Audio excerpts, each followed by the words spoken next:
fix it. I wonder if it's picking me up from here. That probably would fix it.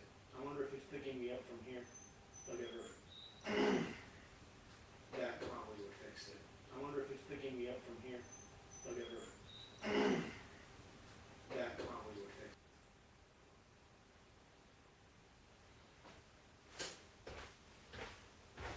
it. Okay, I think it's coming through now. Hopefully. Now that we got all those technical difficulties out of the way. Make sure that it actually is working. You can't be too sure. At least I think it says that it is. Okay. We are starting. We're going to be making beer today. This is going to be awesome. I've had this kit for quite some time now. My girlfriend got it for me for my birthday a couple months back because I had an interest in wanting to make beer. So she got me this nice, pretty box containing pretty much the bare essentials of what it takes to make a beer. So I'll push this down a bit so that way I think hopefully you're able to see. But I've got like the specialty grain, I got some of the hops, I got another set of hops for the end of that, the lactose that's going to be going in with the blend, and some dried malt extract right here too. We have the carboy here with the siphon, the airlock, funnel, and then we have in the back there we have yeast so that way we can actually make the beer. Some sanitation equipment because you need to sanitize the equipment or else you're going to spoil the beer. And then we also have what looks like back there some cocoa nibs, which at some point they're going to be going in. It says on here, after 1 week, add nibs to the fermentor and let age for 2 additional weeks. So it looks like after about a week or so of the contents that are going to be within the carboy, this stuff's going to get added in. And then whatever beer we will have at the end of it's going to get siphoned out. At least that's what I assume. Worst comes to worst, we have a manual somewhere around here. It's probably back over here. Yeah, I got it.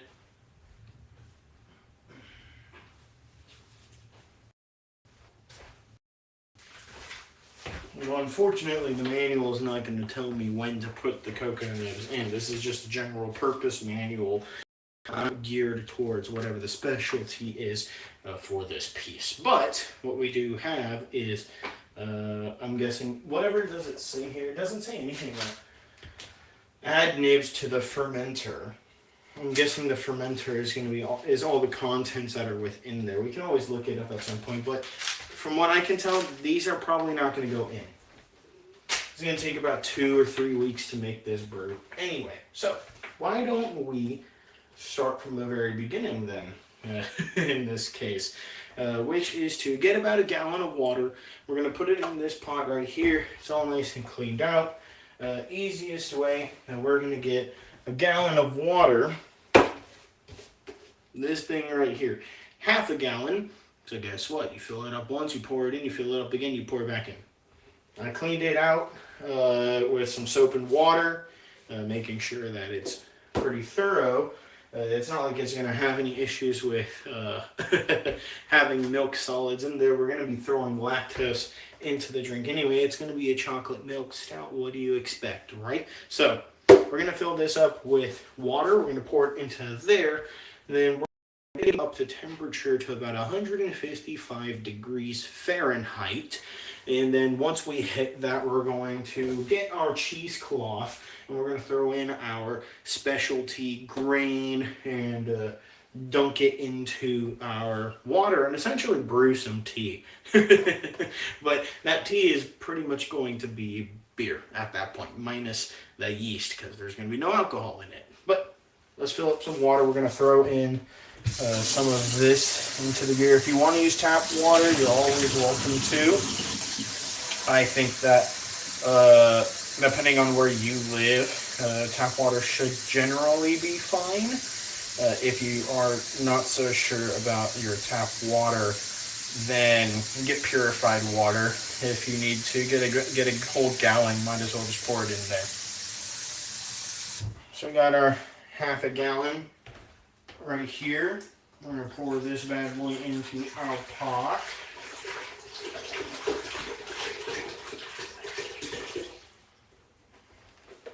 Then we're gonna get another one.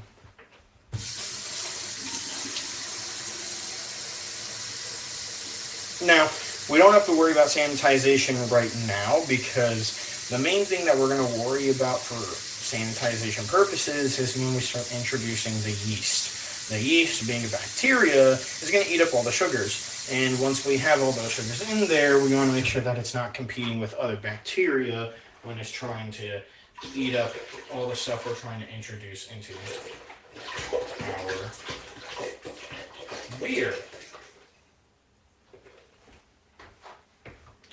That is out of the way. So what we're going to do now is we are going to put that on high, and then we're going to put this bad boy out right here, so that way once it rises up to 155, we're going to try and maintain it at 155, and then we're going to throw these into here, tie it off at the top, put that thing into the water, let it brew.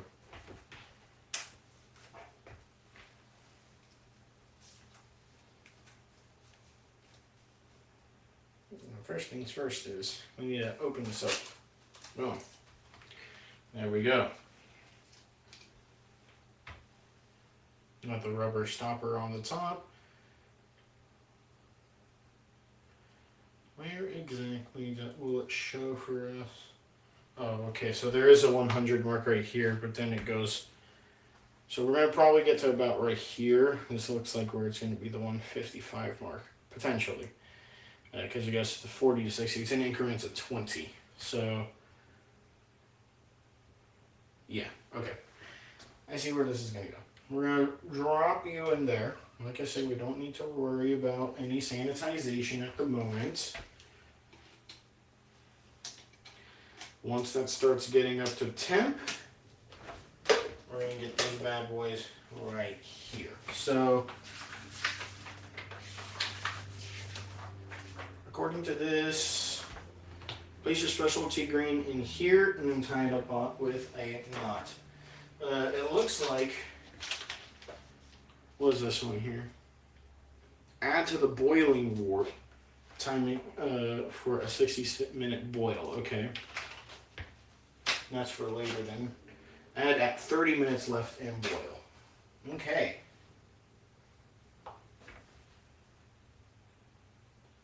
Looks like we're already reaching above 100 degrees for the water. I can see steam coming off of it. So what we're going to do is we're going to start filling up our bag with some of our specialty grains. So we're going to be a bit careful here.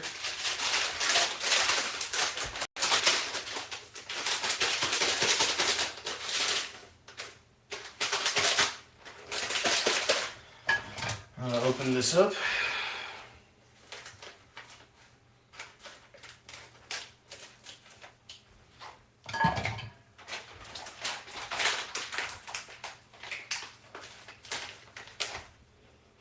It doesn't smell that bad, actually.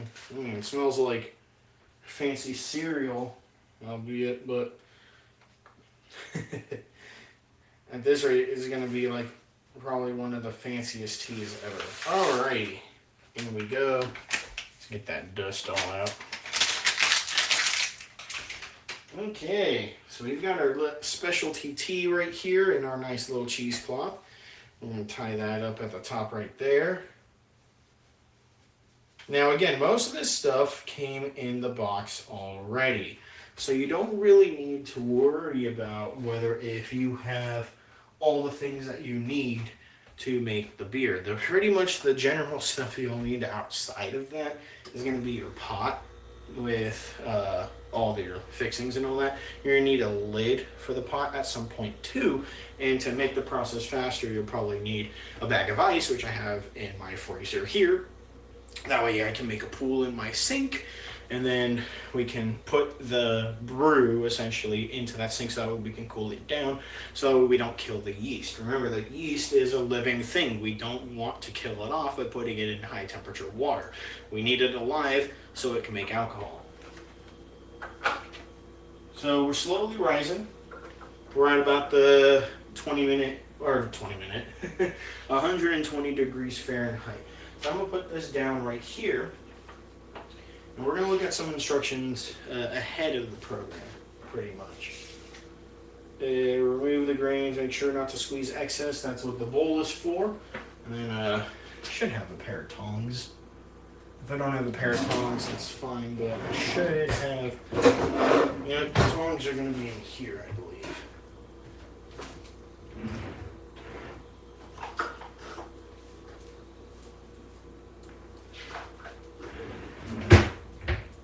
Yeah, they're in there. Okay, I'll get it out right now. Perfect.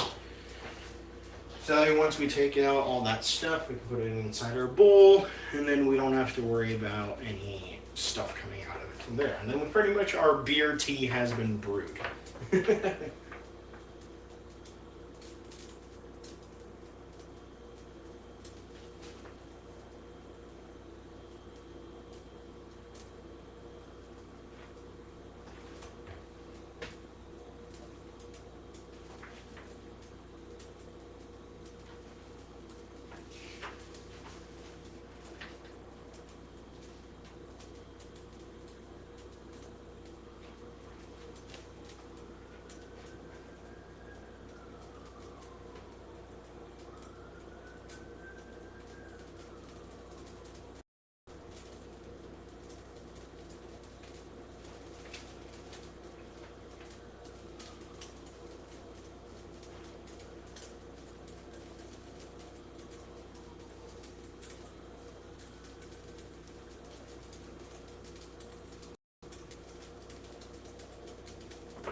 So it looks like pretty much we're just going to wait till this thing gets to temp.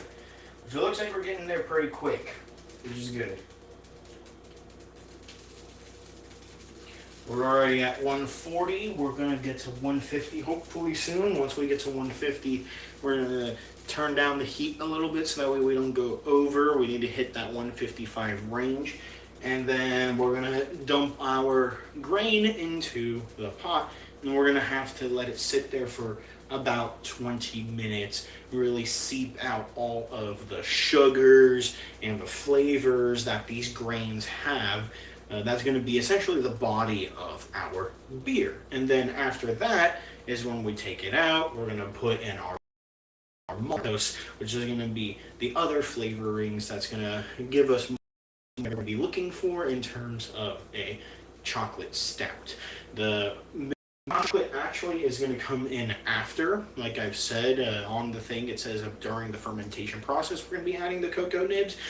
But during the brewing stage, this is what we're doing right now, which looks like we're going to have to start turning down the heat pretty soon. We're already at the 150 mark.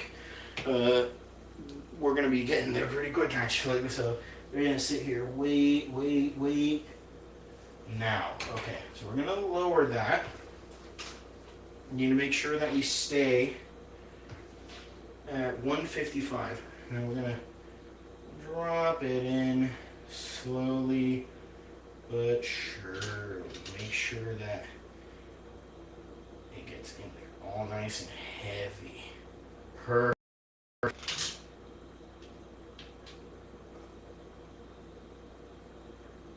Now again, we don't want to go over.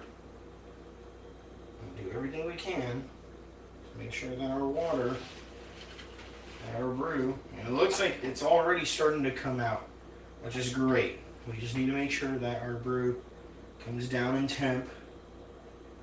Water's a little bit hot right now. Come on down.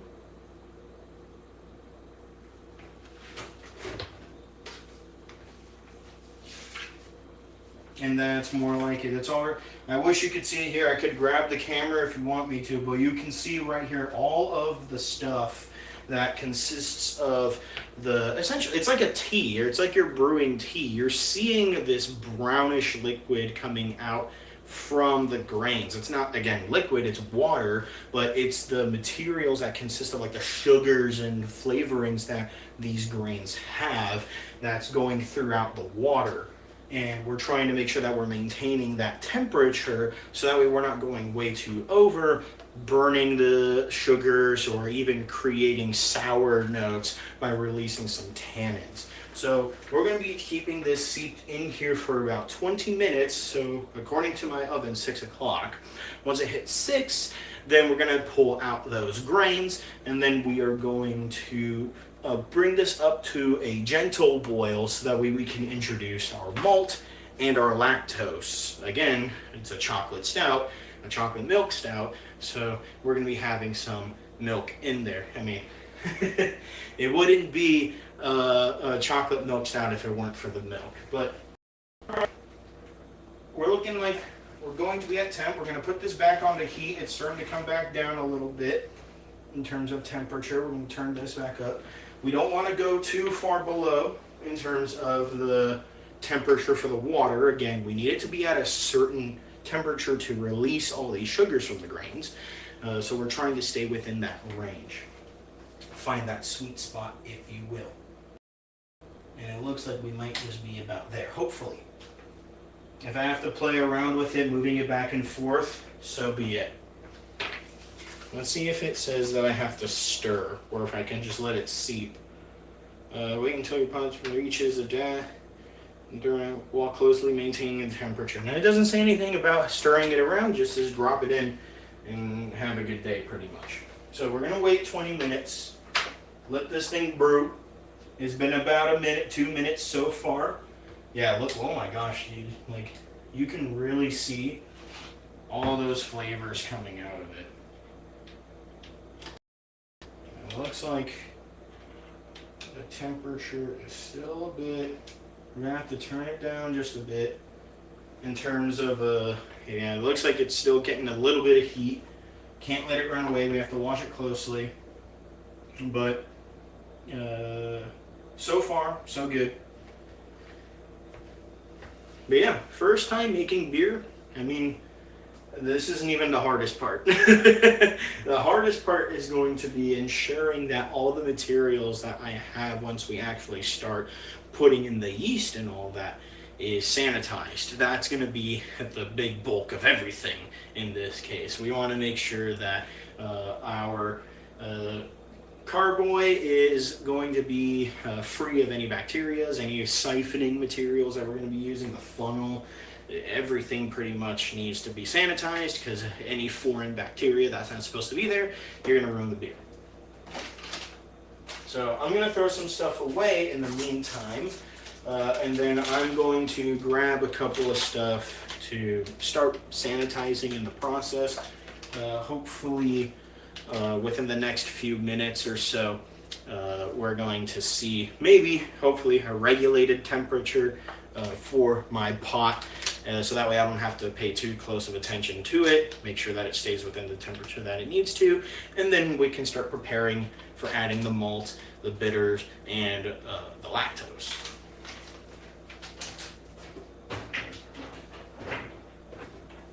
Let's see here.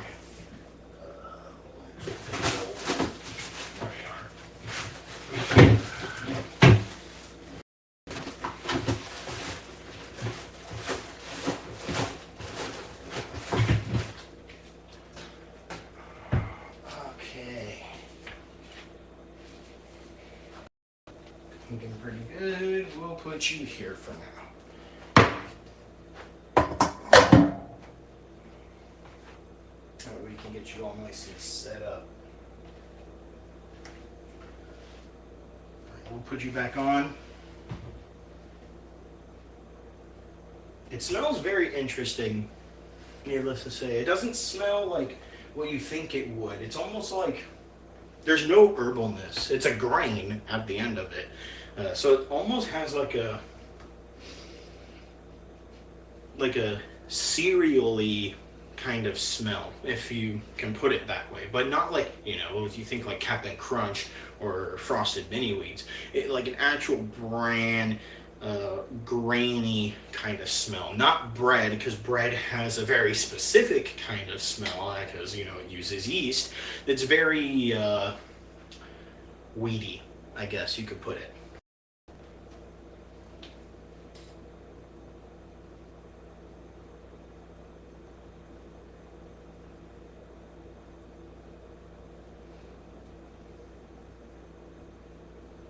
Hopefully this stays at a pretty decent temperature. I don't want that going up too high again.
Let's see here.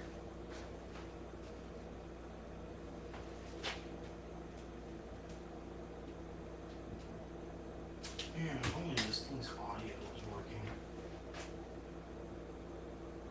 And the water's still doing good.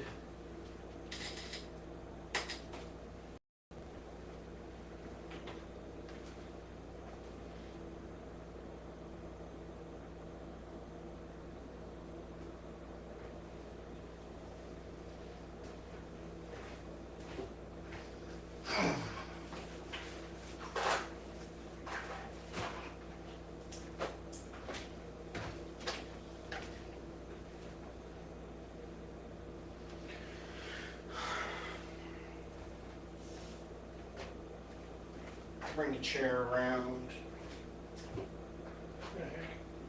I'm using one of the chairs.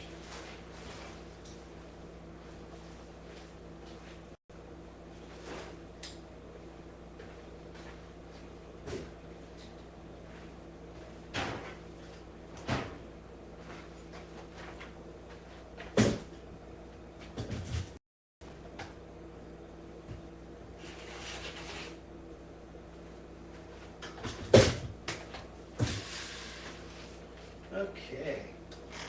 we listen here? We need to make sure that we're going to be doing the cleaning process properly. And I know that Craft a Brew has a YouTube channel that we can look at. So we're going to go to their YouTube channel and see how they clean up their stuff. Craft a Brew.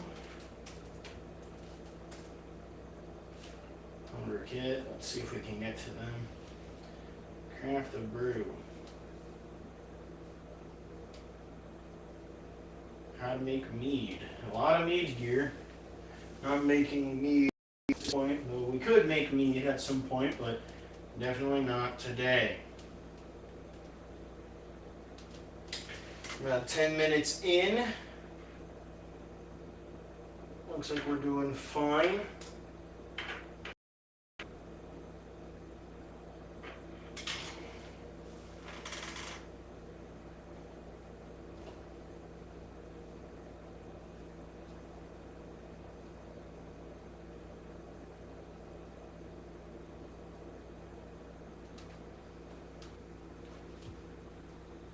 That is excessively loud.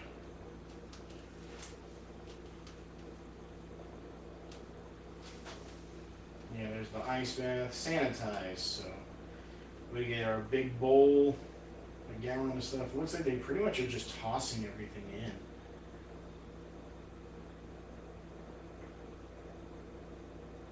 I don't know why they're sanitizing the air stop.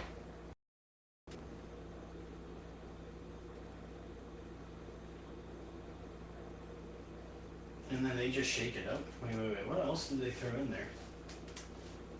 Scissors and...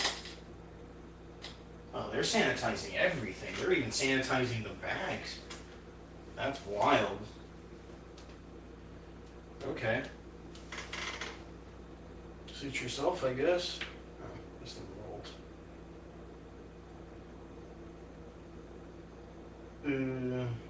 It's looking good. If only it was in metrics of 5, it'd be a little bit easier to read, because now I have to like play the balance, but I mean it'll do, I guess. Alright, so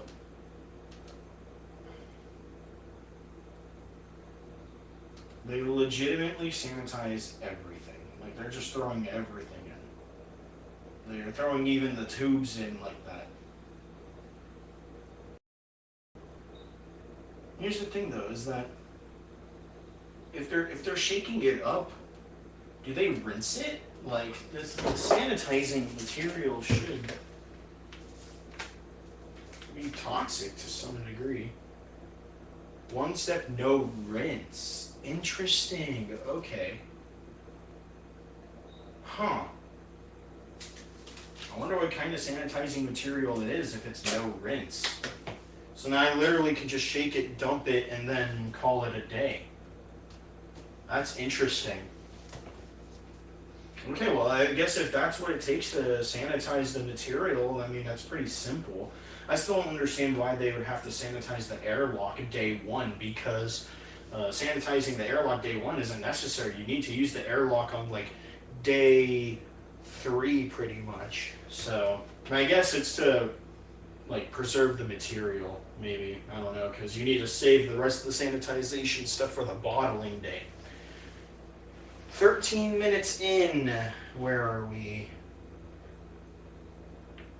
Looks like we need to increase the heat a little bit. Gotta turn that up. Knocking down this stuff. The brew is looking pretty good. It's no longer looking like clear water with just a bag of basic bran flakes. It looks like pretty much a Coke at this point. It's got a really dark coloration, which I guess works because we're making a chocolate stout. So we want to have that dark coloration from all these blends of different grains.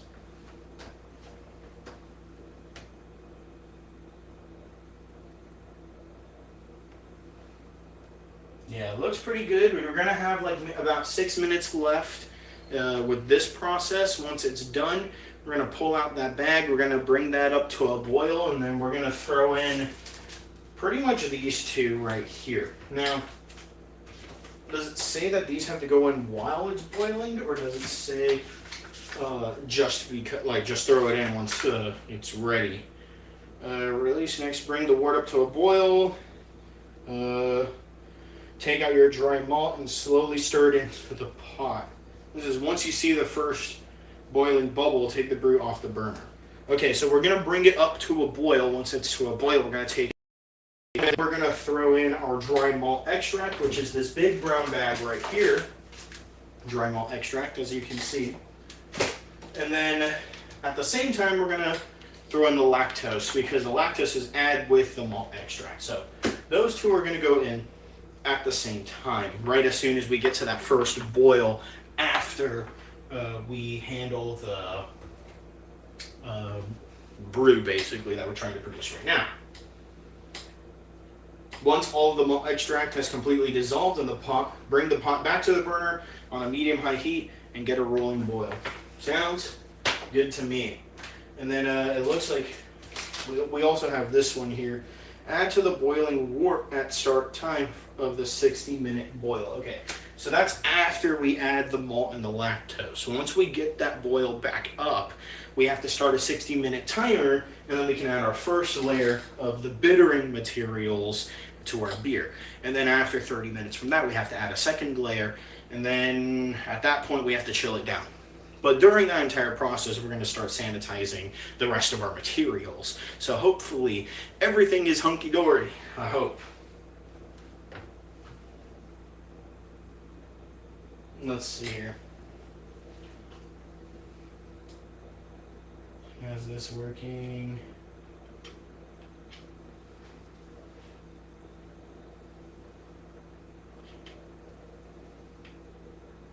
Looks like the temperature is dropping on it. I can't tell. Is it struggling to maintain a heat? Is this oven that old? What the heck? I mean, we're at 150. It shouldn't be too bad, hopefully. But, yeah, what the heck? It looks like it's shorting out. Yeah. That's not good. I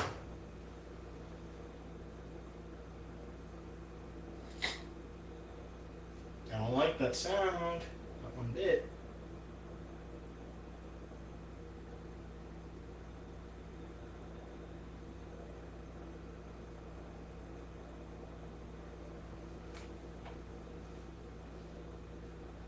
No, we're gonna have to call this apartment.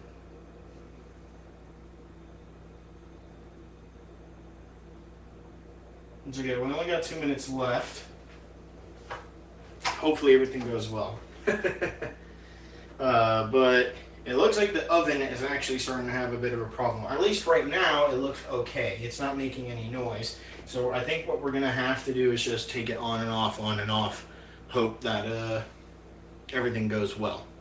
If it continues to have a problem, I might have to switch to a different burner, and at that point, I don't know if it's going to ruin the whole thing, but fingers crossed that everything works swimmingly. But if it does continue to make weird-ass noises, then I'm going to have a bit of an issue.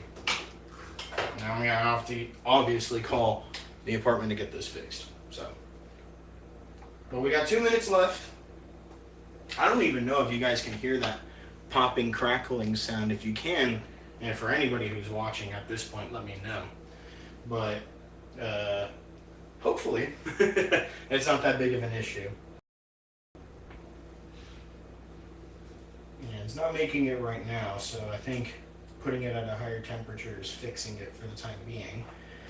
I'm maintaining this. We got 1 minute left. Pretty solid thing. We're going to be taking out our grain, and then we're going to have to bring this thing up to an initial boil, and then we're going to throw in our malt and our lactose.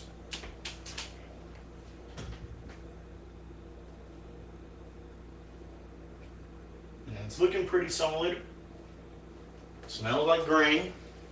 I mean, what more can you ask for a beer that doesn't have any alcohol in it? You're literally just making tea, but it's probably the worst tasting tea you're ever gonna drink. All right, we've hit that 20-minute mark, so we're gonna pull out our cheesecloth. Look at that.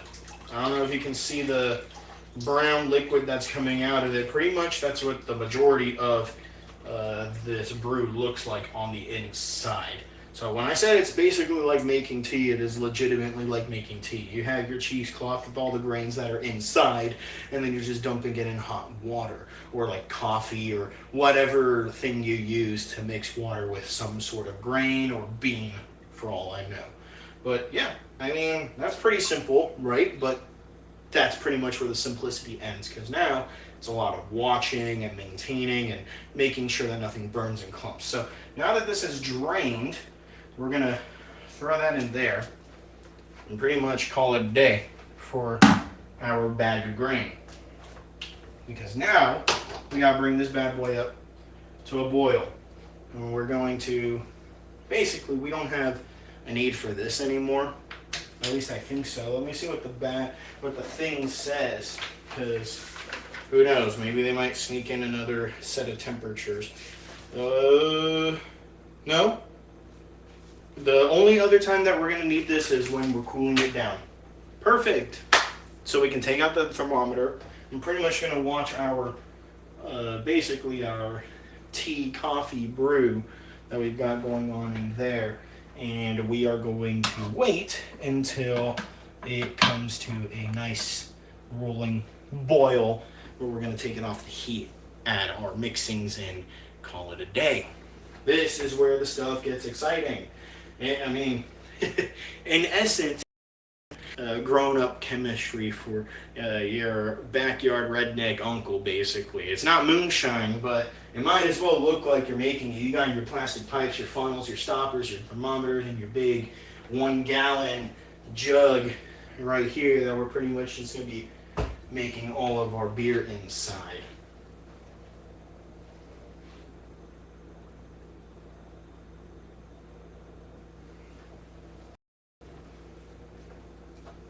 Yeah, so it ain't gonna really smell like beer for quite some time. All it smells like right now is essentially liquid bread, because all that's in there is just grain water, if you would.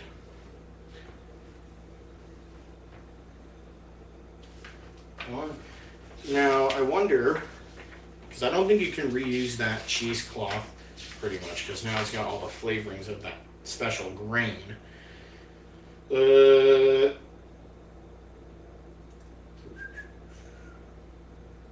You know, it doesn't say anything to do with how to properly dispose of the material. Probably just throw it away in the trash, call it a day once it's cooled off, right?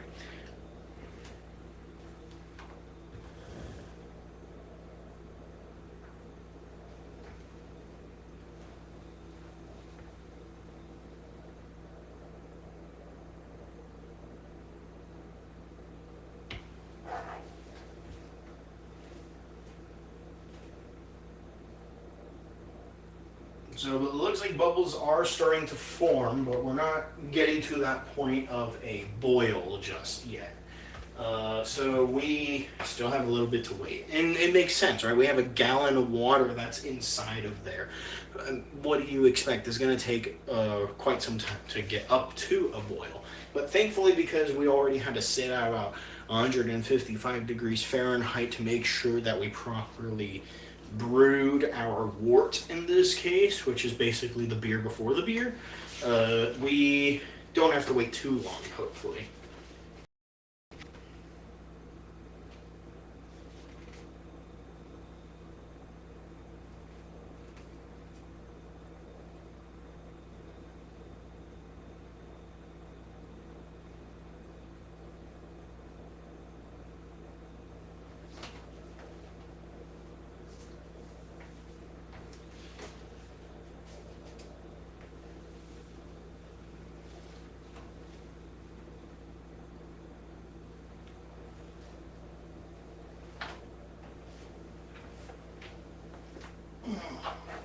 That was a good crack. I don't know if anybody heard that. I don't know if the mic picks that up.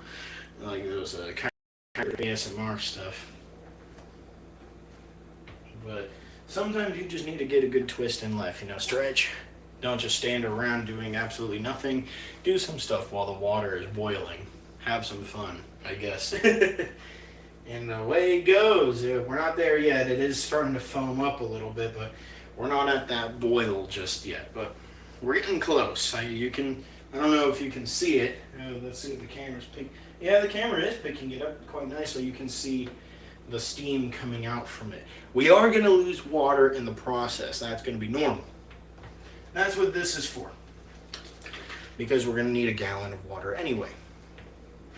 So we'll fill that back up with water once we pour it into our carboy, shake it up a bit. Once we have our, our yeast in there, aerate everything inside, and then all should be good once it's all mixed up quite nicely.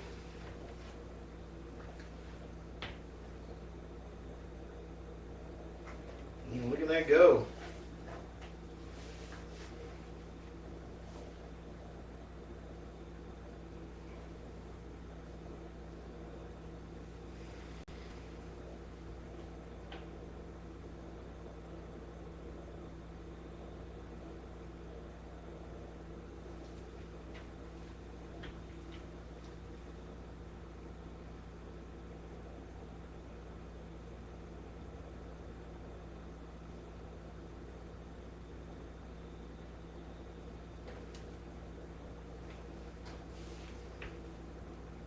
So right, we're pretty much foamed up completely at the top. We're going to be waiting until the water actually does get to that boiling point. We're not there yet. Let's see if the thermometer actually has. It does show when it does reach that boiling mark. Let's see if it's going up.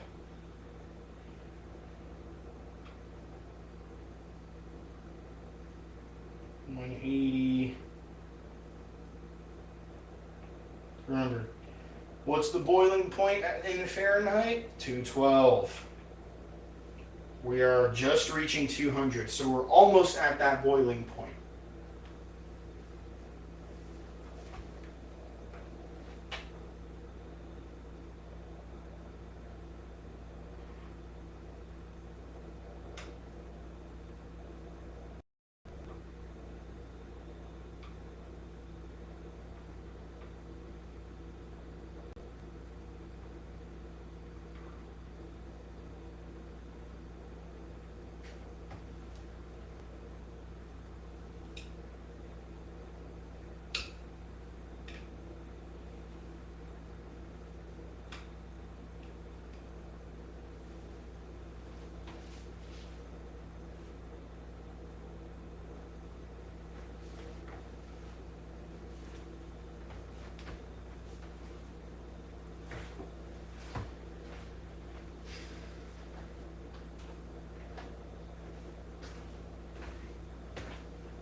It looks like we're getting there. Looking like, at least according to the thermometer, we're reaching that high point.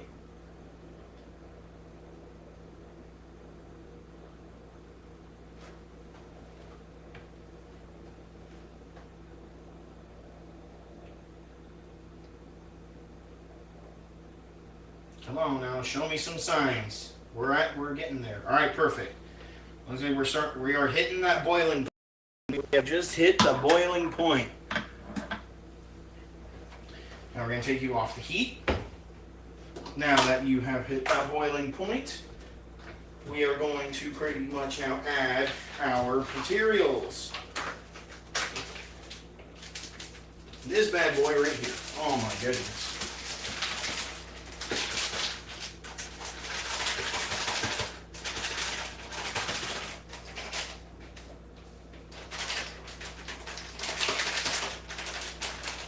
So we're going to add this in. I'm going to stir it in there too, because we want to make sure that none of these materials clump.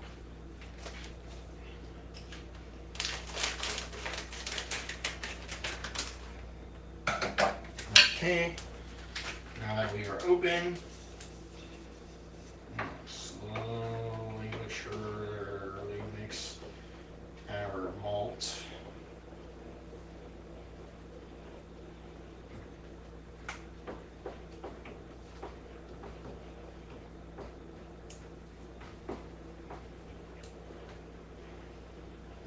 I'm probably gonna have to turn the AC on after this. Oh my goodness, it's freaking hot.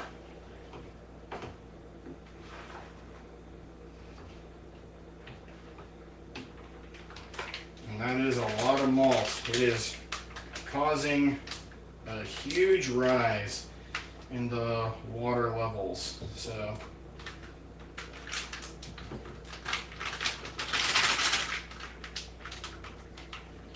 it's causing some gluing here. I think we can get rid of some of that. Don't need to worry about that gluing up. Let's get that all nice and mixed in. It's gonna be pretty hot in this house. I'm not gonna lie to you. And now we're gonna add our lactose. I'm gonna do the same thing. Don't want to lose the spoon.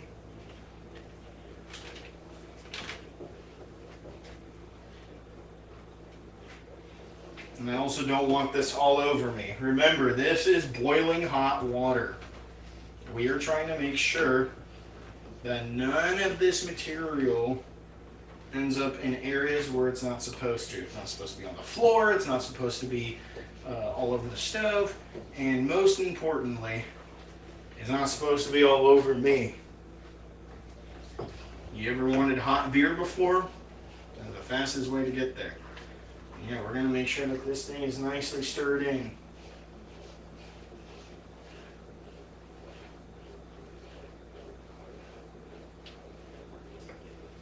We're going to put this on medium-high. Hopefully the stove doesn't act up like it was earlier. If not, we are going to have to transition to the side that it's currently at right now.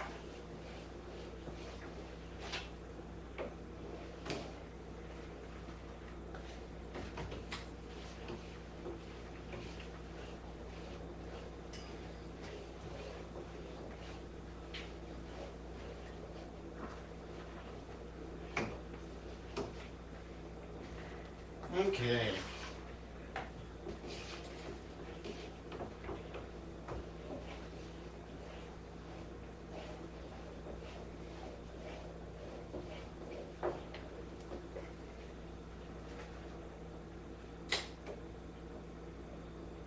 I don't like that sound. I'm going to switch to the other side because for some reason that just wants to act up.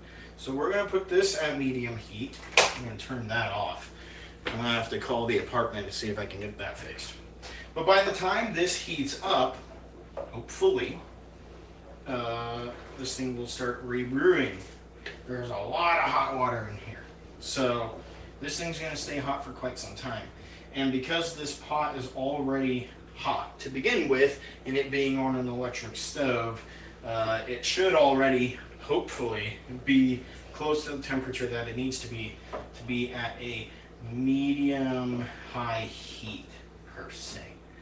Turn that up to 5. I think that's pretty much a medium-high heat right there.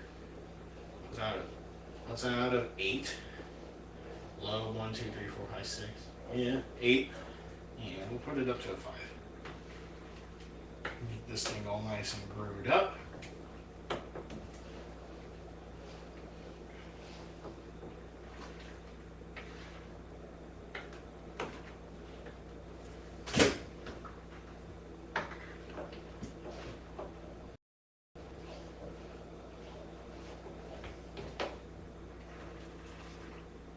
I wish you could see what this looks like. Eventually, once we get to the point where we're going to transition from the stove to the sink, we will hopefully get to have a glance at what this beautiful material looks like. Even the foam that's coming out of it. I don't know if you can see. It's already starting to look like sort of like a milky texture to it.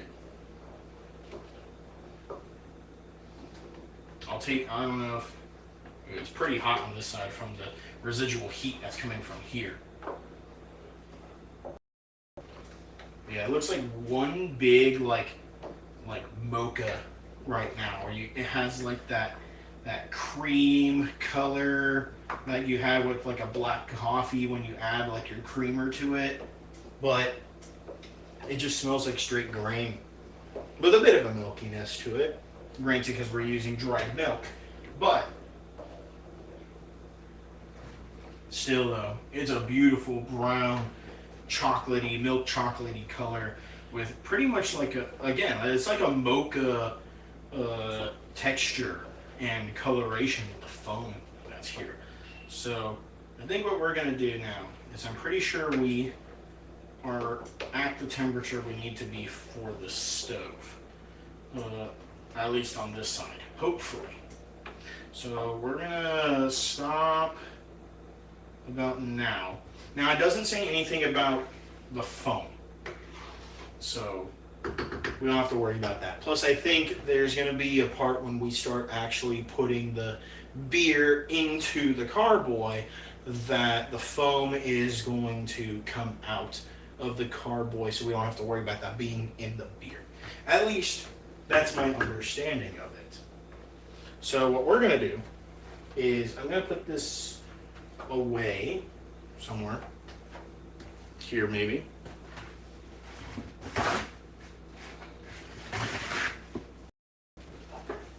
As you can see, there's still like a lot of the malt that I stuck to the spoon. And then I have to get rid of some of the dry malt that made its way out of the spoon. But pretty much that is the process so far. Ooh, that is very sticky. Yeah, I can see why they say you need to pour it in slow and then, well, it's almost like glue. Wow. Okay, I'm gonna get all that cleaned up. That way it's not just sitting there. And then to a nice gentle boil, we're gonna add in some of our bittering materials.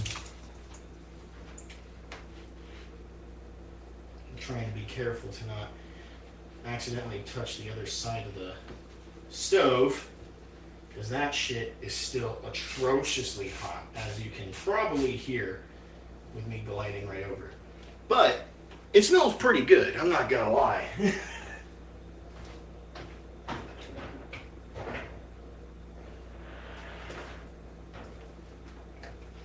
So we're gonna let this sit here until it gets to a boil. Once it reaches a boiling state, then we're going to add pretty much, which one is it? This one right here. We're going to add these in, pour that in, mix it around, call it a day. After about 30 minutes, we're going to add this set in. Once we reach that boiling point where we add in the first set of the bittering materials, that's when we're going to start sanitizing our materials. At that point, we're going to throw everything into this bowl, where I'm going to fill it up with some water. Use half of this sanitization material, which again, on the back it says no rinse. So in the videos that they use when they're trying to clean the carboy, they pretty much fill up water with, or use the water that's in here and slosh it around inside the carboy and then dump it out. And then you just let it air dry. So I guess it all works in the end. I don't know. We'll find out when we get there. Oh, well, that's nice.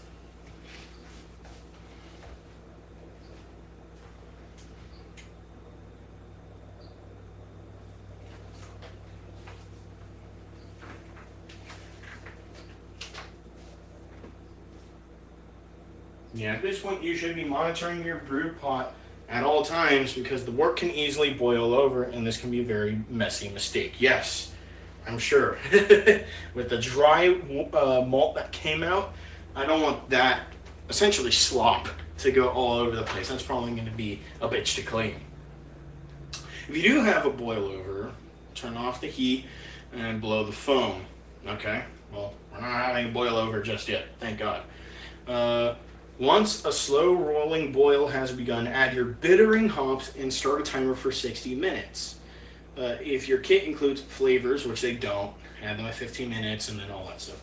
So the only other thing that we have for flavoring are these cocoa nibs, which is where the chocolate is going to come in.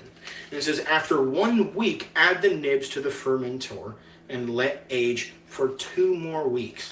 So again, this is for when we have already allowed some of the alcohol to kick in.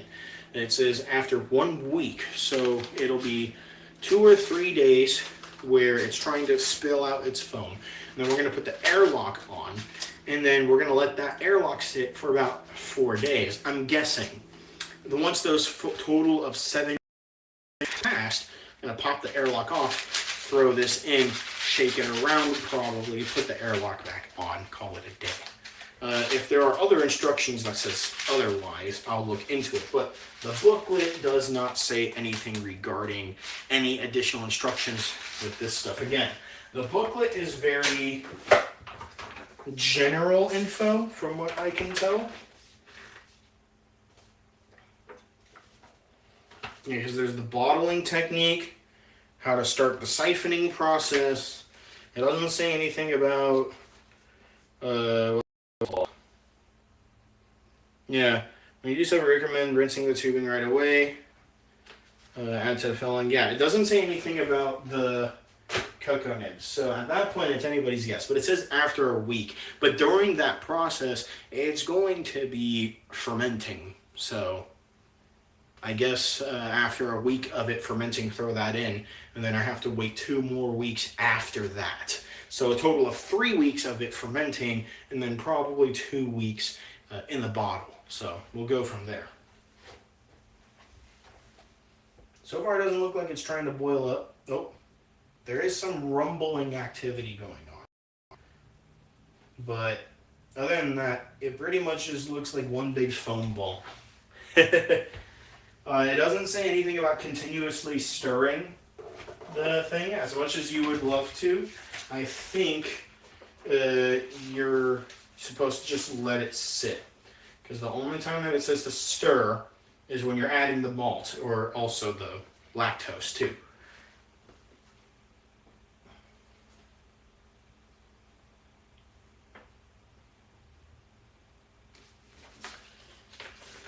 Yeah, at this point you should be monitoring, let it bring to a boil, then add the bittering stuff. So we're just going to let it sit, and we're going to let it get up to the temperature that it needs to. If anything, I'll turn it up just a little bit, just so that way we can speed up the process.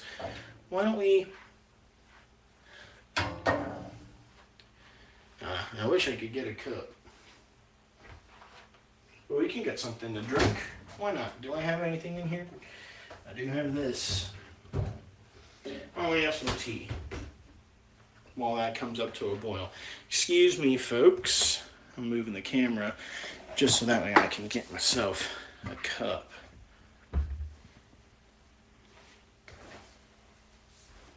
Uh-oh. Here we go. This is what they're talking about with the boil over, huh?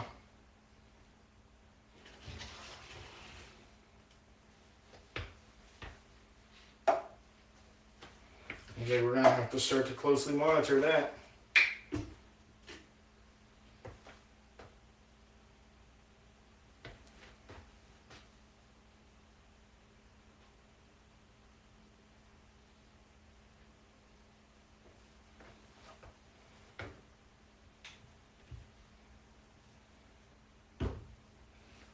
Well, they turned it the right second then.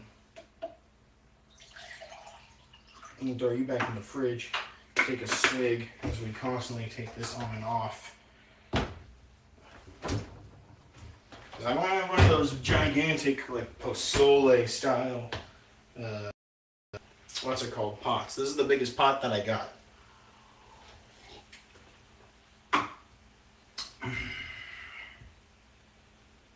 Come on, stay where you are. Don't go any higher.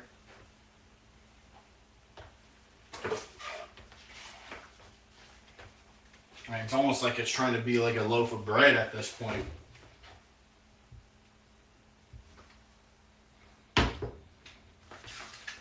What's it say about boiling over?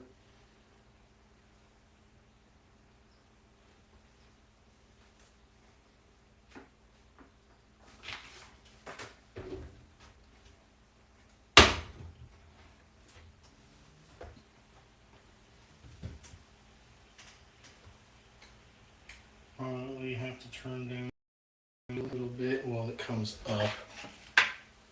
What we can do, probably try to take out some of this foam. I think that'll help a little bit at least.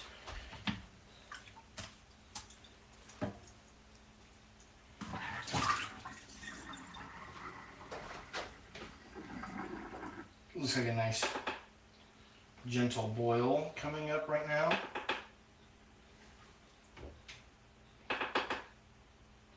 Again, it probably just recommends a medium-high heat because I think at the end of the day, it depends on what exactly you're trying or what exact type of like stovetop you have. If you have a stovetop that's very hot, it might be in your best interest to have a lower heat. Like right now, it's at a rolling boil. Whew, thank God. I think that's good enough. It is boiling away. Try to turn it up a little bit. So what we're going to do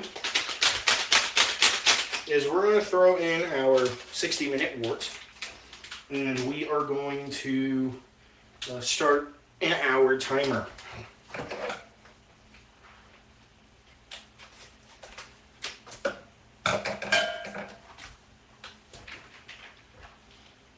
Yeah, it's like freaking horse pellets. I don't know if you can see.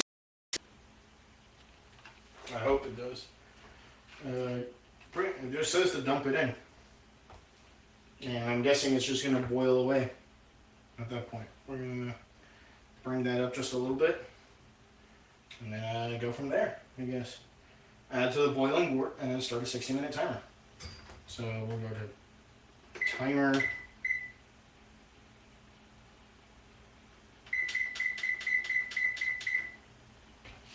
Boom, there we go. We are in. We are officially starting to create a beer. I mean, we've been, but now we've actually got some materials in there that will actually contribute to making a beer. Oh, and you can even see, like, oh, it's fragrant.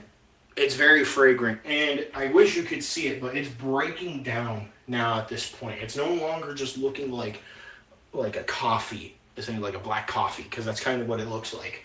A lot of the materials of these bitter hops is starting to break away, and it's very aromatic. Very aromatic.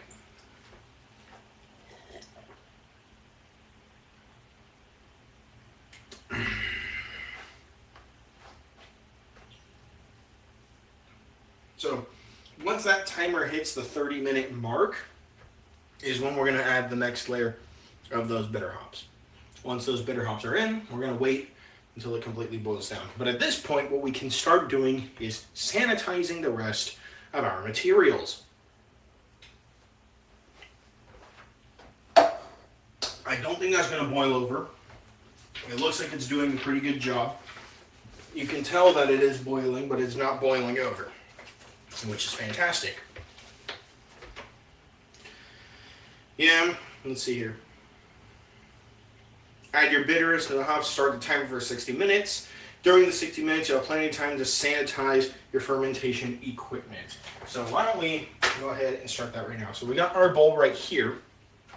This brown bowl, unfortunately, I can pull out for you right here, but we kind of need the space.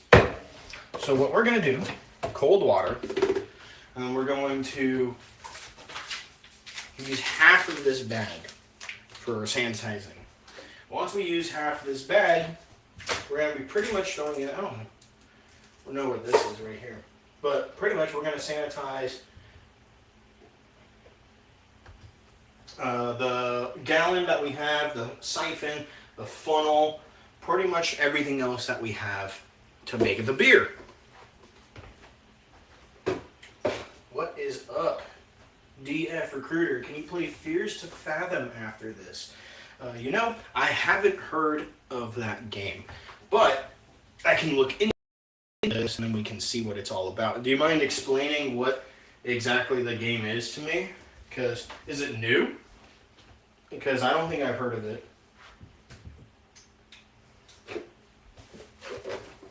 Meanwhile, I apologize if you hear the sink and it being pretty loud. But I'm going to kick this up.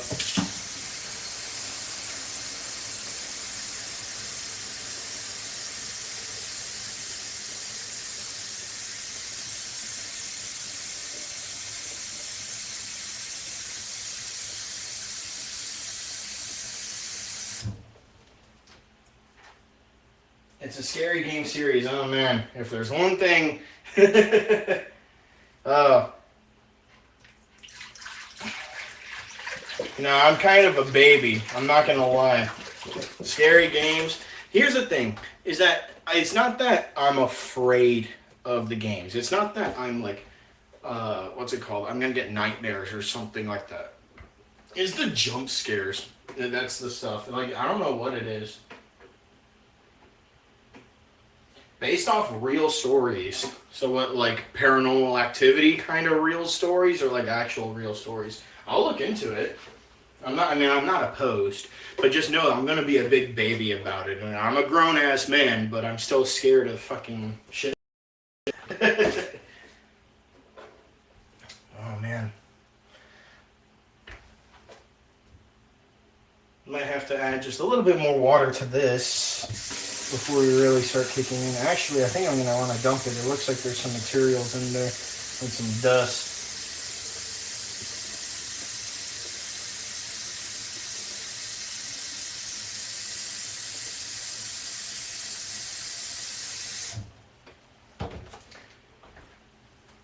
No, not paranormal.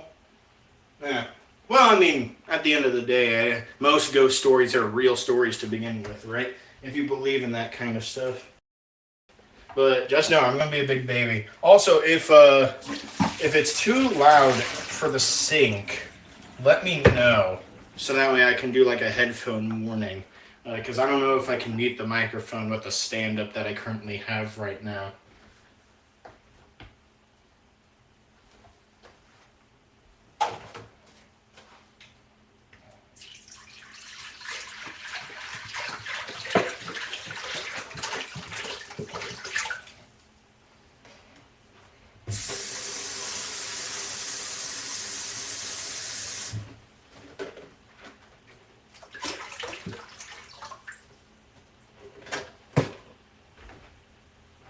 I mean, I might as well. I mean, I have my laptop right here. I might as well look it up right now. I have like a whole hour, pretty much. Sorry if you're gonna see my backside. But why don't we look into it? What's it called? Fears to Fathom.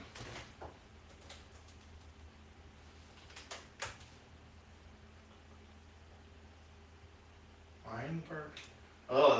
Oh, that's interesting. So is it like a series of games? Because it looks like it's multiple versions of it. Fears to Fathom, Home Alone. Is that like the Christmas story?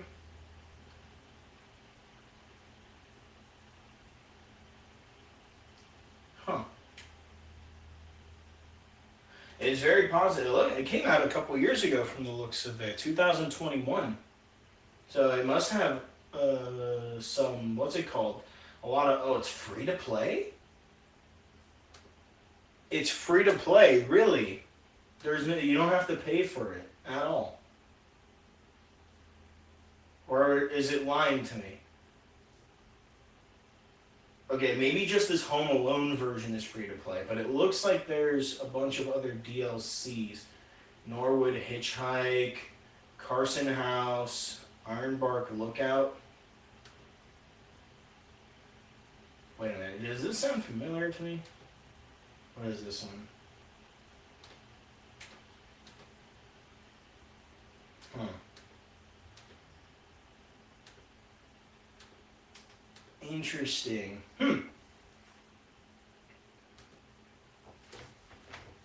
Looks pretty cool. We'll find out about it. But it looks like, I mean, at least from what it seems like for Steam, the Home Alone version looks to be free to play. I'll look into it a bit more. We'll see about it, and then you can see me cry like a little bit. Let's see. 8 minutes down. It is still boiling away, looking pretty good. So I think that's where it's going to talk about. It does say that a strainer might be necessary. Let's see if I have a strainer on me. I do. And I have a mesh one. Oh, this is steaming. I mean, this could work too.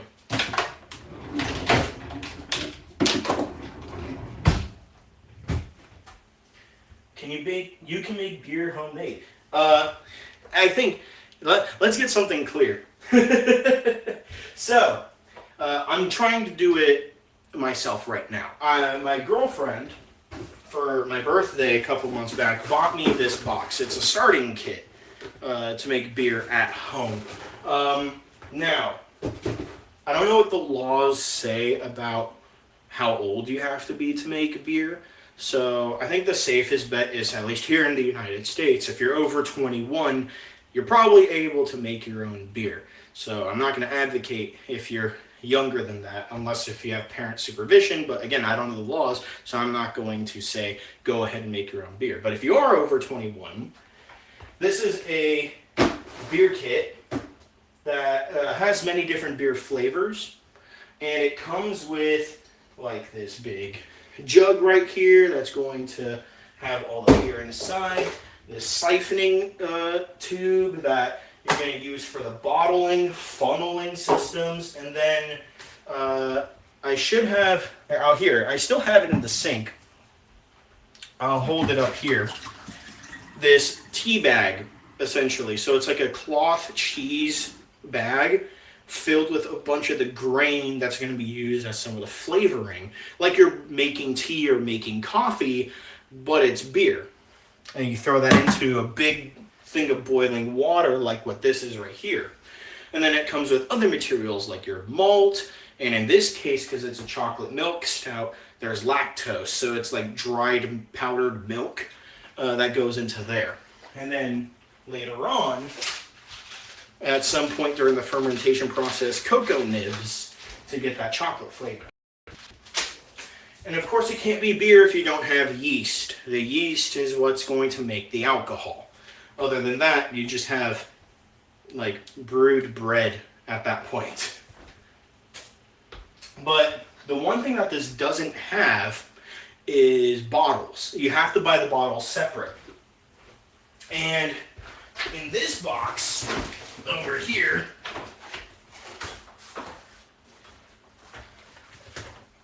these are the bottles that I have that I also got.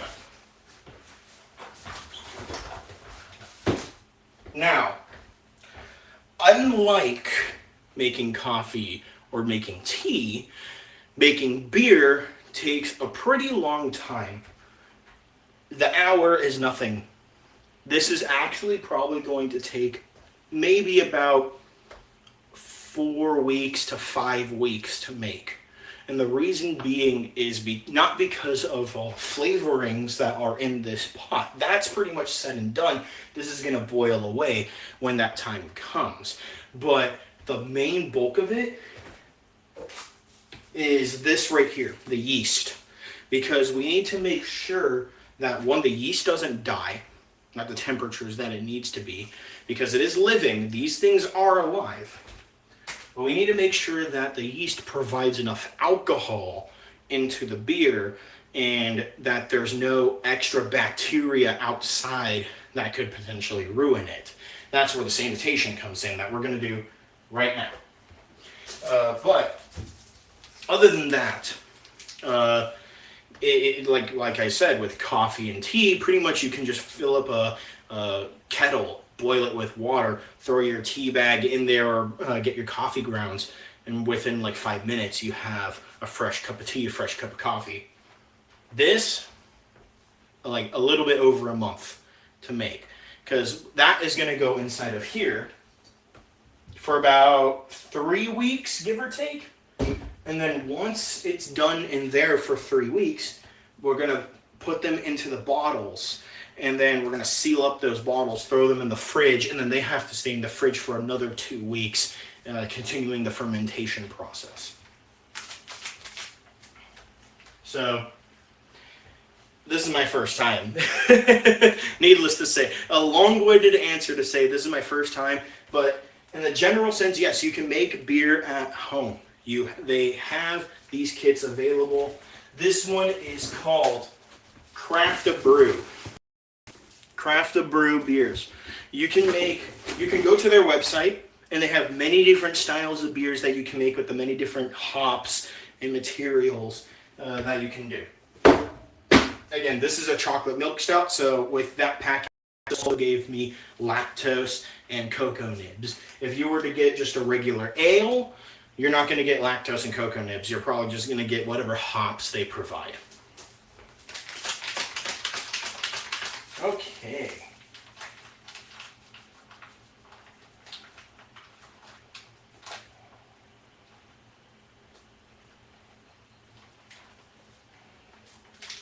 So we are going to rip open our sanitation material and pour whatever half is.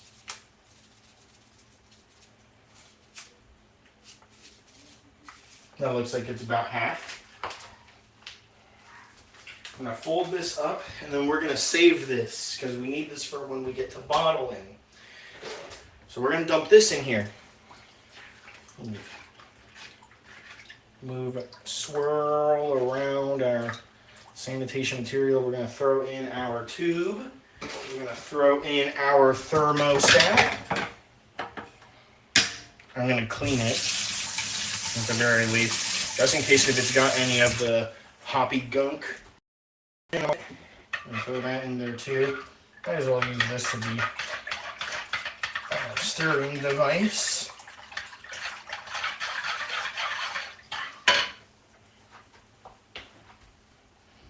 If we need more water, we're going to need more water probably anyway, so why don't we just fill it up.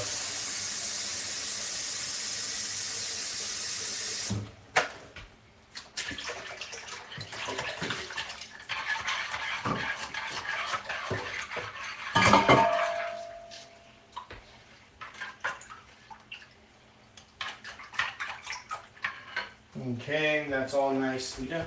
We're going to sanitize this too.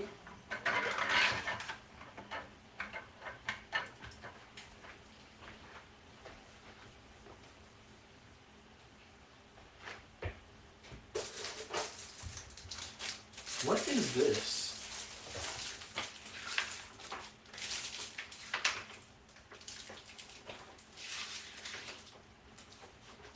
A racking cane and filler tip. I don't know what this is used for. Oh, this must be for siphoning. Okay, so we'll save this for when you get to that point where we need a siphon.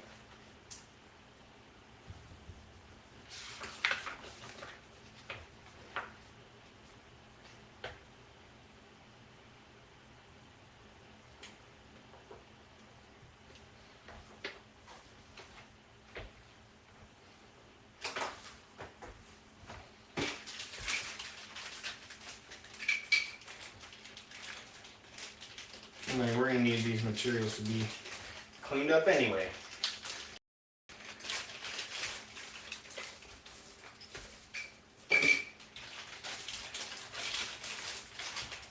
I'm going to throw you in there.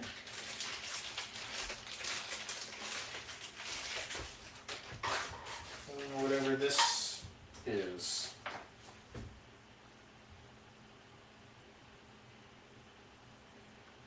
Oh. B is a 3-piece airlock. That's what that is. What is H? Tube clamp. I'm guessing that's what this is. I don't know what this black part is though. I'll throw it in. We'll just throw it all in there to get sanitized, all nice and stuff.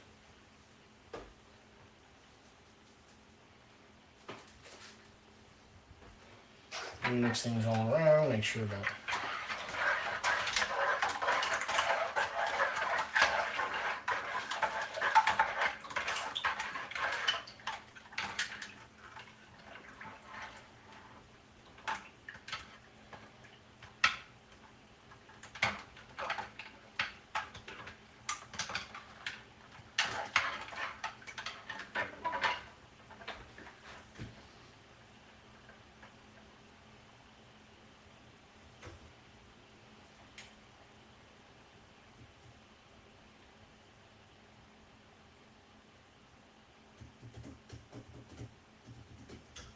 okay. You can get some paper towels.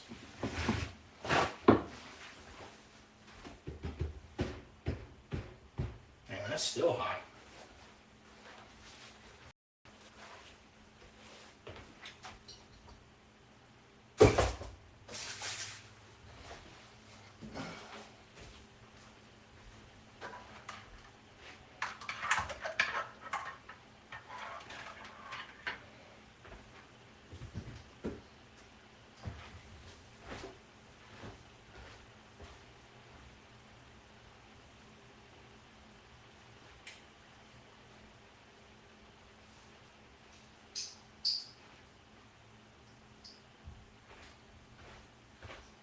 I'm going to get a clamp so that way I can make sure that none of the sanitization material comes out.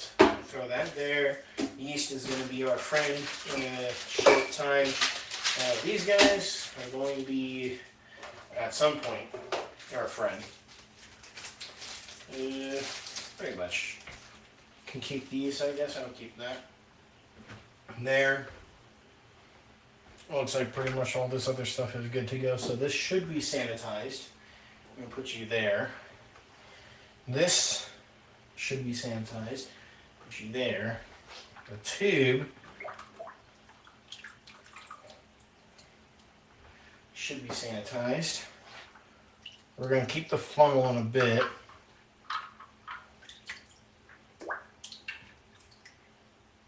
And these should be sanitized too.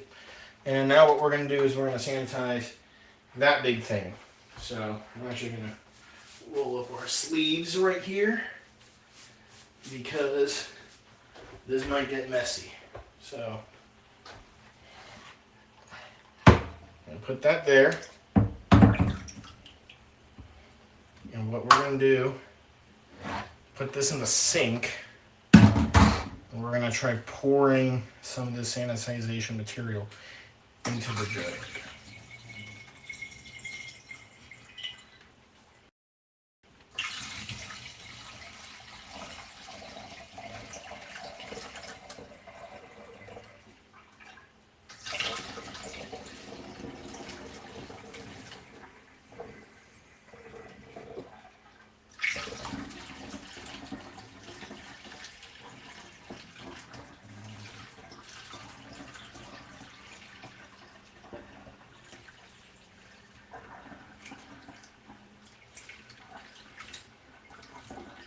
Okay, that should be all of it.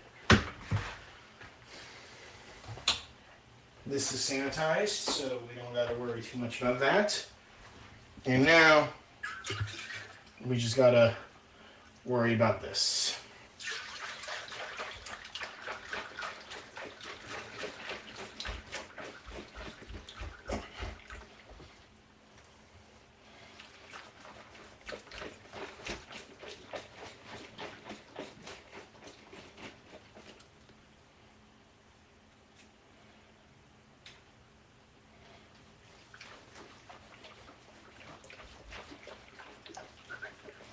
Now, the entire inside should be fully sanitized, hopefully.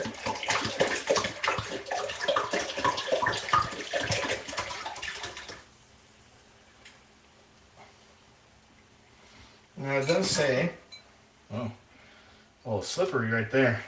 I grab it by the hole. Now it does say, once again, this is a no rinse. No rinse. So we're going to trust the material and say that it doesn't need to be washed out with water. So we're going to go from there pretty much and make sure. What time is it right now? Oh, I guess now it shows right there. It is currently 7 o'clock p.m. at this time. So not too late, thankfully, but everything's looking pretty good. It's a bright sunny day. I could open the outside window, let some natural light in. You'll probably notice it's pretty fogged up in here, but that's because of this guy. So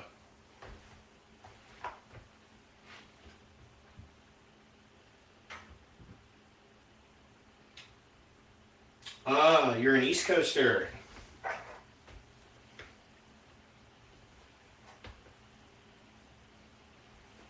Where in the east side of the country are you? Unless if you're from Canada, then that's a different story. What side of the continent are you on? How about that? We got 6 minutes before we have to add in our next layer of the hoppy stuff too. But hopefully, by the time this is done brewing, that should be all nice and dried up. I'm hoping. I'm pretty sure I still have to sanitize this, but it's going to be out for a couple of days, so I don't know if I want to wait and maybe use a little bit of sanitizing material, cover this up, let it dry before I need to use this, because this is supposed to go on by like day 3. America, me too.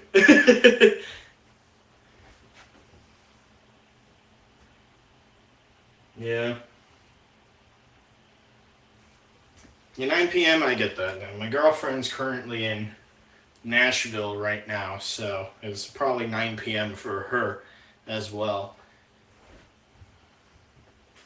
And then I'm going to be in Nashville soon too at the end of the month, so hopefully I have enough time between now and then to where I can make all of my exchanges for bottling and all that stuff.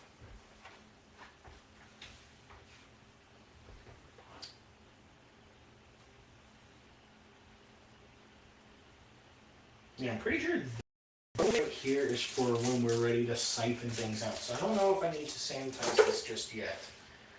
What does it say? It's a racking cane and a filter kit. Yeah. 9:53. Okay, you're like East Coast then.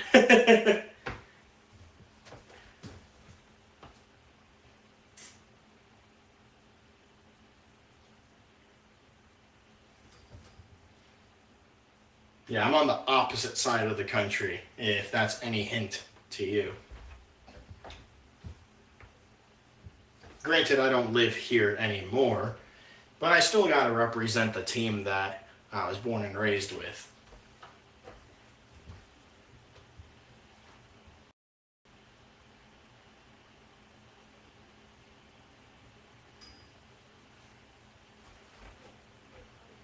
You're from Ohio. I have friends from Ohio. I have a friend that's in the Cincinnati area. I mean, I don't know who started it, but Ohio becoming one of the biggest memes is kind of crazy when literally your next door neighbor, Indiana, has some of the worst cities ranked in the entire country. Don't get me wrong, Ohio has some weird parts to it. Like, I stayed in Dayton for at least a week because of some business related stuff. Dayton is a freaking wasteland. There is nothing going on there.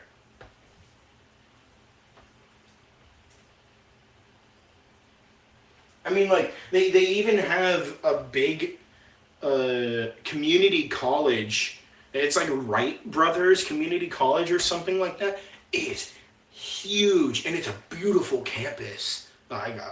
Looking at it, it's absolutely amazing how in the middle of nowhere there is this big university. I don't even know if it's a university. It might be a community college for all I know.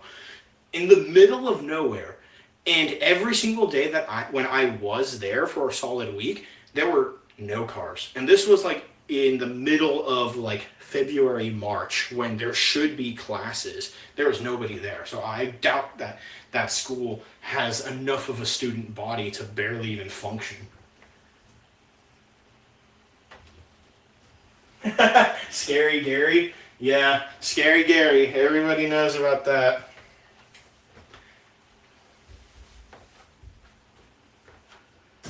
Yeah, Michael Jackson is from there, you know?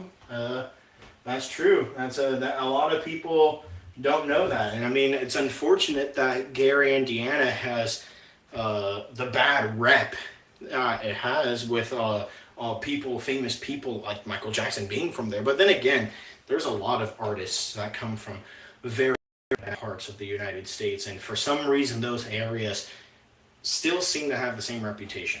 It's unfortunate. I guess just the east side of most of the cities in Ohio are pretty bad. I don't know.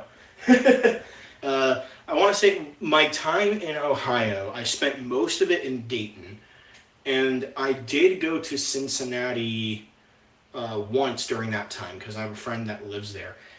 Uh, Most of the parts of Cincinnati didn't seem all that good. But downtown was pretty cool. Downtown Cincinnati, I think, is awesome, especially because they have the Bengals Stadium and the Reds Stadium right next to one another. It's kind of crazy that they have like basically a of just a bunch of eateries, a bunch of drinking places, party city basically between the two stadiums in downtown Cincinnati. And also the river that flows through too. Really nice, honestly. Downtown Cincinnati is a really nice city. I could have gone on a day where all the homeless people were just not there, but that's just my experience. Yeah, yeah. I mean, sports hub and all that. A lot of great bars in that area. Would I go back? But the only reason why I would go back is because I have a friend that's there. Let's be honest. I said the same thing about Chicago. And I'm going to be 100% honest with you. You can, we hit that 30-minute mark, by the way, for the boil. So we're going to throw in the rest of our bitter hops. Yeah. I have a friend my friend in Cincinnati raves about Kings Island. One day we'll get to go, but with the time that I went, unfortunately, it was closed. So, I gotta pick your poison on that. Maybe one day I'll go back to Cincinnati. Who knows? But yeah, I want to say like the only reason why I would go back is because I have a friend that lives there, and I said the same thing about Chicago. Chicago, in my opinion, from the cities that I've visited, and like to anybody who ends up watching this video, if you hear this, Chicago is probably one of the worst, if not the worst city I've been to. It is insane. Like people complain about California drivers and how bad they are. I think they have not been to downtown Chicago. The amount of traffic that exists because people drive so recklessly is astronomical compared to just the overpopulation that is of Los Angeles. And I mean, not to also say that the city itself is just mostly unsafe, but the only reason why I would go to Chicago is because I had a friend that lived in Chicago. He has recently moved somewhere in Indiana, back at home with his parents. Not Gary, I think a safer city, albeit, but he has moved to Indiana back at home near his family and is no longer in the Chicago area. So I have no incentive to go back to Chicago. And trust me, I really don't want to go. Unless if I'm getting paid to go and stay in Chicago, I don't think I'll ever go back to that city.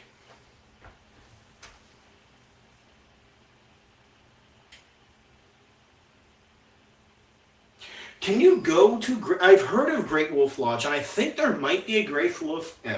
Say that 3 times fast. A Great Wolf Lodge in California, but I don't recall if you need to have kids to go to the Great Wolf Lodge. I think you can go on your own, if I'm not mistaken.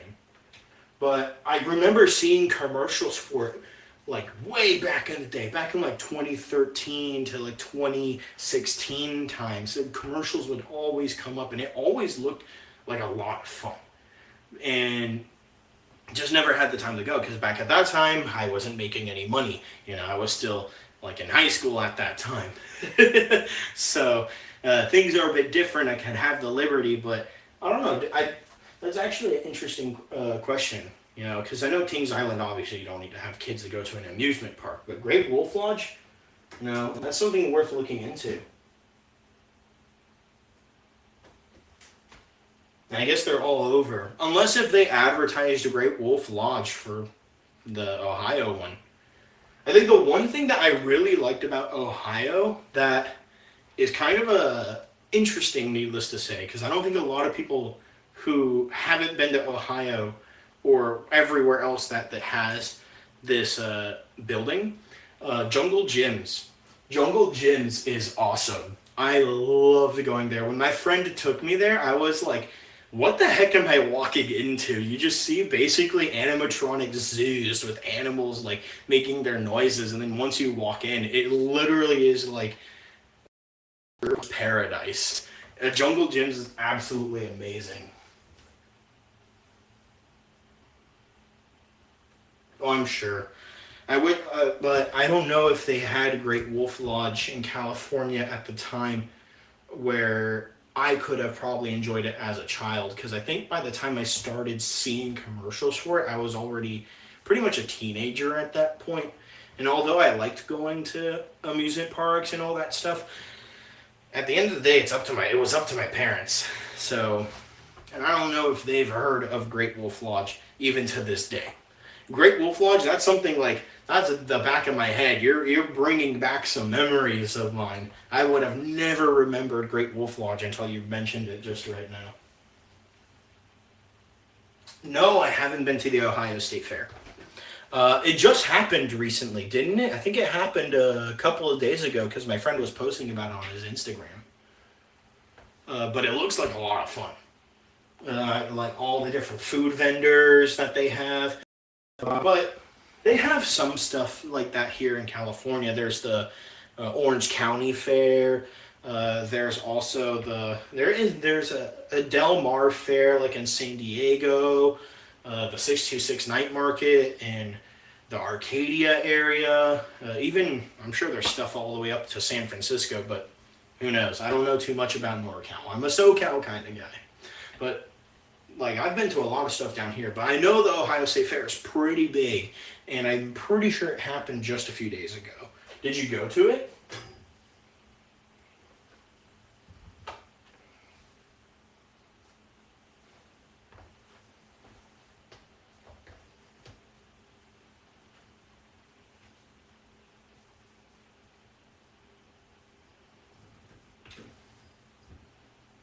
You went last year. Hey, I mean, you know, I'm sure nowadays with all these fairs and stuff, at least from what I remember, uh, they're just getting more and more expensive. And it's getting harder and harder to go to them because so many people go that it just takes forever to get done what you want to do. I don't know if the Ohio State Fair is like that at all, but at least like with myself and the stuff that I've been to recently in California, as more and more people get interested in going, the prices go up higher and more people actually want to come because you know it's California. It always is going to have a population problem, so it just makes things worse. So I don't know if Ohio State Fair was like that this year. Do they do that intentionally for the state fair? That would be interesting if they did. Or is there a reason why they close them all? Just closing down malls. Yeah.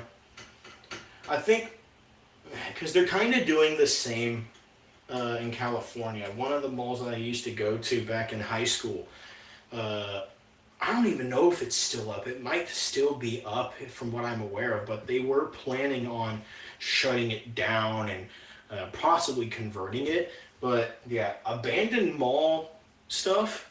I know there is one in Hawthorne, California. There is an abandoned mall. I'm pretty sure they do drug deals there. Because, like, when I say abandoned, that is, like, abandoned by all definitions.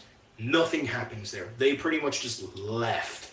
The buildings and everything still stand, and they've tried boarding up as much as they could, but people still find ways to get in and do shady stuff. So, it's unfortunate, but I think in today's day and age with Amazon and delivering items to you and how fast you can get them and how much you can get in an instance, people don't want to leave the house anymore. And the only malls that still exist are the malls that are kind of touristy. So like the Americana and all that stuff. It sucks. It really does. Because malls are awesome. I like walking through malls. I think it's fun. It's a great date concept if you ever want to do something like that. I do that with my girlfriend every now and then, but it seems like it's starting to become a thing of the past.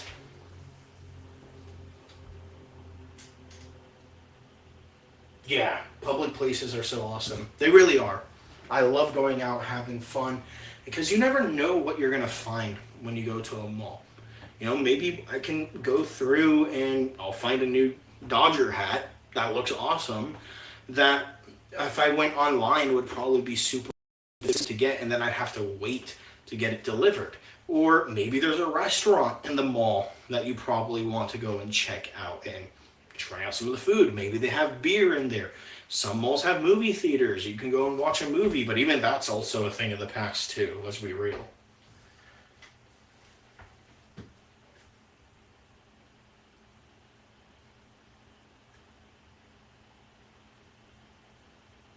That's true too. The quality of the product and all that, you get to feel everything.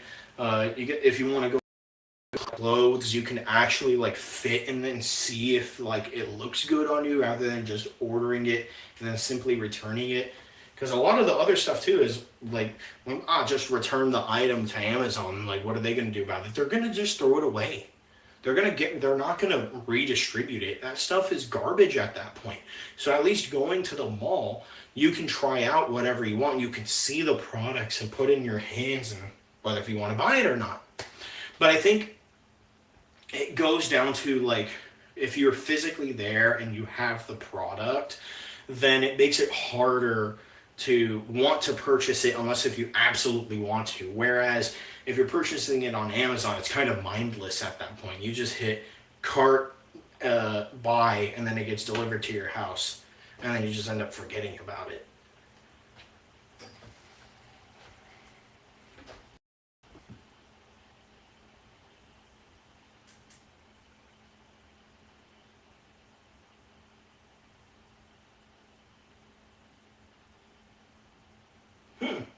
Like, wait, the mall has a Legoland? Like, or is it like a Lego, like, store? Because I know because there's Legoland in San Diego, in California. Uh, and who knows what the quality is of that amusement park anymore. I'll be fair. Like, when I went as a kid, it was super awesome. I bet that thing is probably not updated at all. It's probably all failed. And probably kids still go to it and have fun, because Legos are fun. Even with adults too. I know one of my other friends that lives in the area, he's obsessed with Legos. He'll get the big like 1,000-piece sets and make like a Death Star and all that.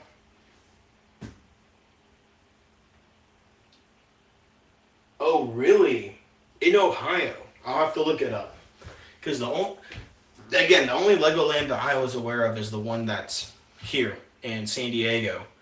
And then obviously the one that's in Denmark, but I've never been to Denmark, so can't say anything about that. But yeah, that'd be worth looking up. Can ask my friend too.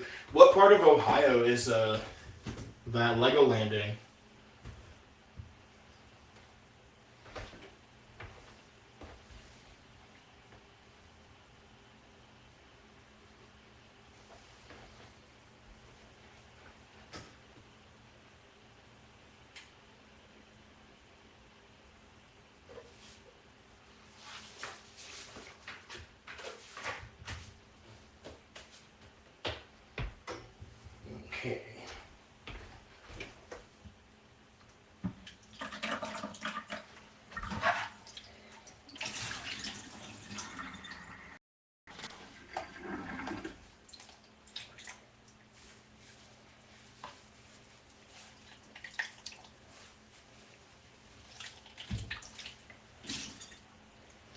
So I don't think I can reuse this cheesecloth, unfortunately, because it probably has all the flavorings of whatever grains are in here. And it doesn't say how to dispose of it, but I think I'm just going to have to throw this away. Cheesecloth is pretty cheap from what I'm aware of, so it shouldn't be too big of a problem. So I'm just going to throw this out. Prepare the sink because we're gonna have to put the brew in an ice bath because once that's pretty much done, once we hit that 60-minute mark, which is in 16 minutes, we need to bring that temperature down to about 75 degrees as fast as we can. The faster the better, because we don't want to have any contaminants in the beer. So what we're going to do is we're going to take this off as soon as the timer is done. I'm going to fill up my sink with ice water. So I do have ice in the freezer here. And then we're going to let that sit until it hits 75 degrees. Once it hits 75 degrees, we're going to throw the yeast in around, and then we're going to have to funnel it into our carboy. And then that is going to start the beer process. And then we'll go from there. So I'm going to read a little bit, but I'm also going to look at the chat too to make sure that, because I like having conversation, but I want to make sure that this beer doesn't get messed up at the same time. So I do like cooking, actually. I don't cook as much, but when I do have the opportunities to, I enjoy it, and life's simple. Have an air fryer, the oven is cool and all, but spray a little bit of oil on like a nice piece of salmon, throw your seasonings on, throw it in the water. It's pretty much that. But, if I want to get fancy, I'm a home cook. I'm not like a Gordon Ramsay. What's good for me might not be good for a 5-star restaurant, but if my girlfriend says she likes it, that's all that matters. Oh, it's in Columbus. I see. I mean, that would make sense. Columbus is the capital, right? So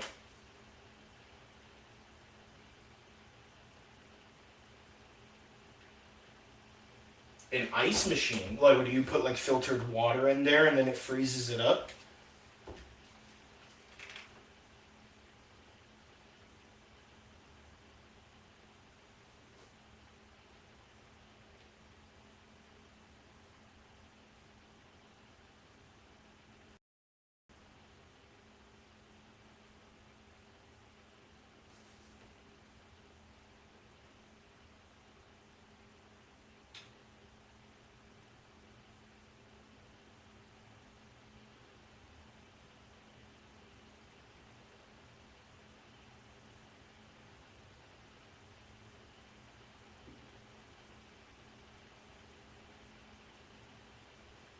That's pretty fast. 7 to 10 minutes.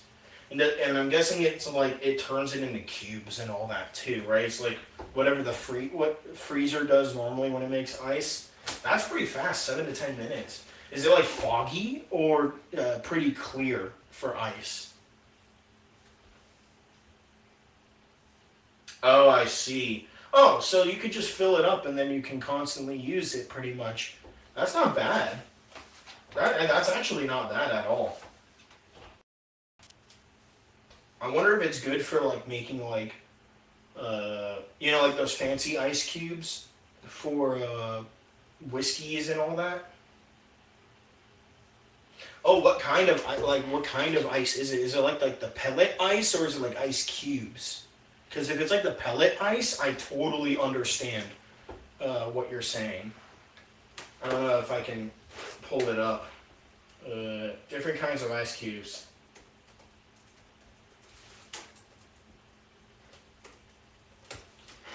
Let's see. The nugget, I guess. Nugget ice cubes. It has a hole in it, like an egg half broken. Interesting. Oh, so it's spherical almost, like a semicircle, basically.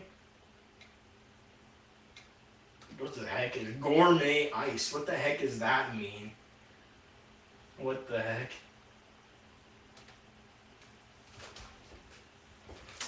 Yeah, no, I get what you mean. You know, when ice is so good that you can just throw it in your mouth and just chew on it all day, it's satisfying.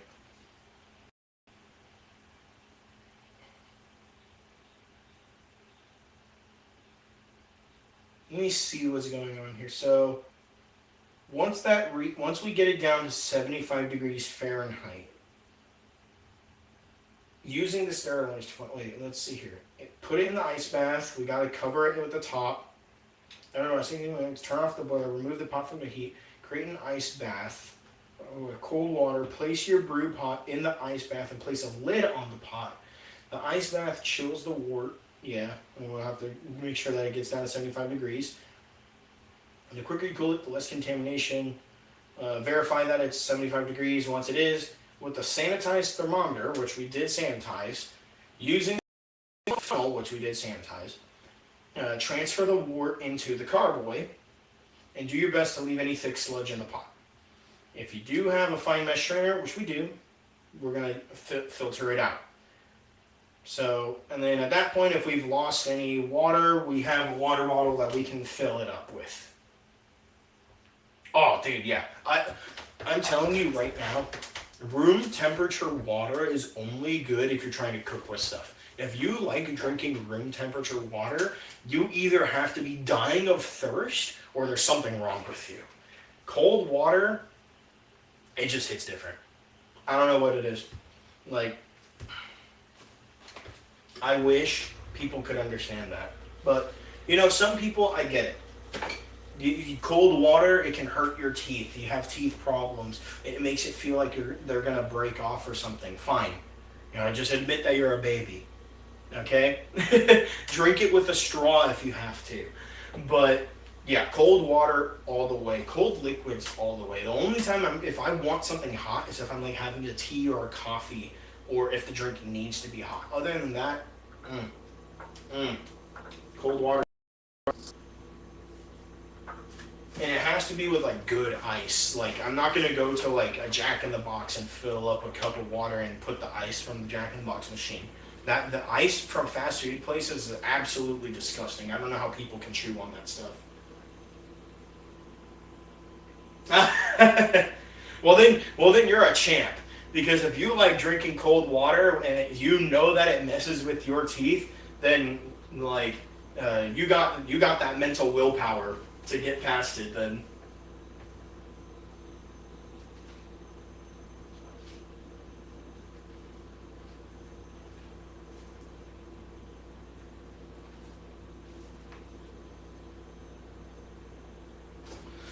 like, wait a minute. Well, okay, so are you saying that you use almond milk as like your creamer, or you use almond milk as the base for the coffee? Because if you use almond milk for a creamer, that's fine. No, yeah, you're using it as a creamer. I'm sorry, I'm dumb. I'm not a coffee drinker. I've recently been getting into coffee because my girlfriend likes to drink coffee. Yeah, I think for us, we've switched to oat milk, which is way more fatty. But yeah, oat milk is pretty good. We like using that one a lot. I'm sure almond milk is great. I do like regular milk. I do drink regular milk every now and then. But it really just depends on what you're using it for, like milk and cookies or cereal. But, you know, some people don't like the taste of milk. Some people are lactose intolerant. Me, I just drink whatever. I 2 to 4 times a week, bro. To me, that's avid. I drink like maybe one every other week. Before, I used to drink no coffee at all, but until I met my girlfriend, she's been like trying to get me into coffee, and slowly but surely, like I drink it, but I don't know, like for me, I just don't happen to have like maybe that addiction quality of wanting that caffeine. I don't crave coffee, but if she's making it, I'm gonna have it. but I'm not going to go out of my way to make it myself. But everybody's different, right? How much time do we got? We got 7 minutes. So I think what we're going to do right now is I'm going to fill up the sink. I'm going to get that ice water in there. Actually, probably closer. I have like 10 pounds of ice. So forgive me if it sounds pretty noisy. I'm going to start preparing the ice bath, if you will.